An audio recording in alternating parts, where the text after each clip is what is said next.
দেখেন বন্ধুরা, বর্ষাকালে ওদের কী পরিমাণ খাবার লাগে দেখেন, প্রচুর খাবার লাগে। কারণ ওরা কিছুই পায় না, কোথাও যাইতেও পারে না, খাইতেও পারে না।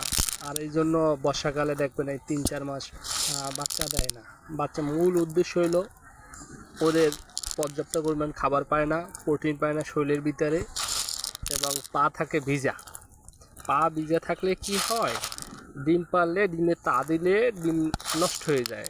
ওই তাটা ঠিক মতো ওদের যেই তাপমাত্রা প্রয়োজন ওই তাপমাত্রাটা ঠিক মতো পায় না, এই জন্য এটা নষ্ট হয়ে যায়।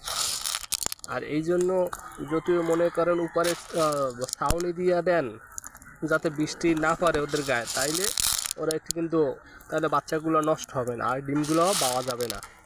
এটা কাজ করবে না। আর প্রচুর পরিমাণ পুষ্টি জাতীয় খাবার দেবেন। বর্ষাকালে ওদের খাবার লাগে দ্বিগুণ। আমি খেয়াল করে দেখছি, আমার অভিজ্ঞতা থেকে বলছি, বর্ষাকালে ওদের কিন্তু দ্বিগুণ খাবার লাগে। কারণ আপনি যেটা দেবেন ভাই ওইটাই ওরা খাবে, এর বাইরে ওদের বাড়তি কোনো খাবার নাই। মাঠেও যেতে পারবে না, আশেপাশেও কোথাও তেমন পড়ে থাকে না বর্ষাকালে যে ওরা ওইটা খাবে। এটা একটু খেয়াল রাখবেন, তাইলে দেখবেন আপনার কবুতরগুলো রোগবালাই হবে না আর মারাও যাবে না, আর ঠিক মতো থাকবে। কারণ 3-4 মাস একটু কষ্ট করতে হবে। আর অনেক সময় বর্ষাকাল মারা যায়, মারা যাওয়ার উদ্দেশ্য হলো ওদের খাবার যেই পরিমাণ লাগে ওইগুলো দিতে পারেন না, এবং রোগবালাইতে মারা যায় ধীরে ধীরে বৃষ্টিতে ভেজে।